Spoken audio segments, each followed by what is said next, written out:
আমি যদি একাডেমিক দিক থেকে বলি, ঠিক আছে, ডিপ্লোমাটা হচ্ছে যে এসএসসি পরীক্ষা দিয়ে, এসএসসি পরীক্ষাতে একটা মিনিমাম গ্রেড তুলে সে হচ্ছে পলিটেকনিকে ভর্তি হচ্ছে। হ্যাঁ ভাই, আমরা এসএসসিতে একটা মিনিমাম গ্রেড তোলা ডিপ্লোমাতে ভর্তি হয়েছি বা পলিটেকনিকে ভর্তি হয়েছি।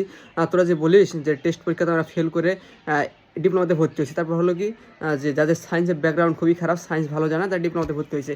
ডিপ্লোমাতে ভর্তি হলে ভাই মিনিমাম একটা জিপে 5 রেজাল্ট লাগে। একজন ডিপ্লোমা স্টুডেন্টের রেজাল্ট দেয়, তোরা বলিস একাডেমিক তাদের লেভেল, তাদের পূর্বে মানে লেখাপড়া খুব খারাপ ছিল, তারা ডিপ্লোমাতে ভর্তি হয়েছে। একজনকে দেখায় যে দেখেন মসজিদ ভিত্তিক শিশু গণশিক্ষা শিশু শ্রেণীর এটা প্রথম থেকে তৃতীয় মানে তিনজন শিক্ষার্থীকে এই সার্টিফিকেট দেওয়া হয়, তার মধ্যে 2 নম্বরে ছিল। তারপর আছে ফাইভে জিপিএ 5, নামটা দেখ, পরে বলবো যে অন্যজনের সার্টিফিকেট দেখা দেখে জিপিএ, কিন্তু জিপিএ 5। এরপর আসে কি 8-এর সার্টিফিকেট, 8-এর মার্কশিট দেখাই। দেখেন প্রত্যেকটা সাবজেক্টে কিন্তু প্লাস পাওয়া, জিপিএ 5 গোল্ডেন প্লাস। পরে বলবো যে অন্যজনের সার্টিফিকেট, নামটা ভালোভাবে দেখে রাখ। পরে বলবো যে 10-এর সার্টিফিকেট অন্যজনের দেখা, এই দেখেন সেম নাম, প্রত্যেকটাতে কিন্তু জিপিএ 5 গোল্ডেন প্লাস পাওয়া। এখন বিষয় হচ্ছে যে ভাই একাডেমিক রেজাল্ট দিয়ে কী হবে? তোরা ভাই দেশের সবচেয়ে মেধাবী স্টুডেন্ট, তোরা অটোরিকশা তৈরি করিস, খোঁজ নিয়ে দেখ যে আমার পাশের এলাকা একজন কাঠ মিস্ত্রি কাঠের তৈরি গাড়ি তৈরি করেছে। ইউটিউবে সার্চ দেয় নওগাঁ জেলার কাঠের তৈরি একটা গাড়ি আসবে নি, ইউটিউবে সার্চ দেখে দেখলে। এখন হচ্ছে ভাই তোরা একাডেমিকে খুব ভালো পড়াশোনা করিস, সব কিছু করিস, তোরা ভাই অটোরিকশা তৈরি করিস। ভাই তোদের এত মেধাবী, তোরা এত মেধা, তোদের যে এত টাকা খরচ করে সরকার পড়াশোনা করছে, বাপের ট্যাক্সের টাকা খরচ করে তোদের পড়াশোনা করাচ্ছে, তোরা কী তৈরি করিস? বাপের টাকাটা কিন্তু পুরোটাই কিন্তু মারা যাচ্ছে। এখন বিষয় হচ্ছে যে ভাই তোরা 10ম গ্রেড চাষ, তোর 10ম গ্রেড ভাই পুরো কিন্তু মাঠ পর্যায়ে কাজ।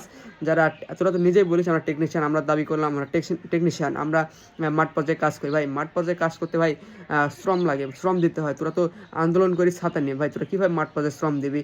ভাই তোরা কী কাজ করিস মানুষ জানে। তোরা যখন রাস্তা তৈরি করে যাস তখন মানুষ গালি দেয়, তোদেরকে সামনে পারে ভাই দুগলা থাপটা তো আর জুতার মালা পরা যেত। রাস্তা তৈরি করি, 2 দিন পর রাস্তা থেকে উঠে চলে যায় রাস্তা। এখন বাংলাদেশে যেসব কাজগুলো হচ্ছে সব কিছু ভাই বিদেশের ইঞ্জিনিয়ারদের কাজ হচ্ছে। ভাই দেশের তোরা মেধাবী স্টুডেন্ট, তোরা দেশে যদি শ্রম না দিতে পারিস তাহলে তোর ভাই তোরা কী করবি? ভাই তোদের মেধা দিয়ে তোদের কোন কাজ হবে? এখন তো মেধা বাংলাদেশে ধার করে নিয়ে আসা হচ্ছে, বিদেশ থেকে মেধা ধার করে নিয়ে আসে বাংলাদেশে কাজ করা হচ্ছে। ভাই তোরা খুবই মেধাবী, ভাই তোরা মেধা কোন কাজে লাগাস? তোরা তৈরি করিস অটোরিকশা, ভাই তোদের দিয়ে আর কী হবে? এখন তোরা চাচ্ছিস যে 10ম গ্রেড চাকরি করবি, 10ম গ্রেড যদি তোর চাকরি করতে চাস ভাই তোরা তাহলে বিএসসি সে ডিপ্লোমাতে ভর্তি হয়, ডিপ্লোমাতে ভর্তি হওয়ার সময় আছে ভাই। ডিপ্লোমাতে ভর্তির আমরা ব্যবস্থা করে, তোরা যদি চাস যে ডিপ্লোমাতে ভর্তি হয় 9ম গ্রেড করবো, আমরা সবাই মিলে ব্যবস্থা করে দেবো তোদের জন্য, যে তাদের একটা ভর্তি পরীক্ষা দেওয়া হোক, তারা ডিপ্লোমাতে ভর্তি হবে। ভাই তোরা যদি চাস তোরা ভর্তি হতে পারিস। আর তোরা যে এত পরিমাণ যে বোকা, তোরা মানে প্রথম শ্রেণীর থেকে 3য় শ্রেণীর কাছে আসবি, মানে প্রথম শ্রেণীর কর্মকর্তা হয় তুই 2য় শ্রেণীর কর্মকর্তা হবি। ভাই মানুষ ওপরে যায়, তোরা আসিস নিচে, মানে মানুষ তোদের প্রতি এত পরিমাণ যে ঘৃণা বেড়ে গেছে যে প্রতিদিন রাস্তায় আন্দোলন, প্রতিদিন এই ব্লক ওই ব্লক। ভাই তোরা এগুলো মানে বাদ দিয়ে তোরা পলিটেকনিকে ভর্তি হ। তোদের 9ম গ্রেড তোদের 9ম গ্রেডও করিস, তোরা 10ম গ্রেডও করিস, সব গ্রেড তোরা করিস, পলিটেকনিকে পড়াশোনা কর, তোরা জীবনে ভালো কিছু করবি।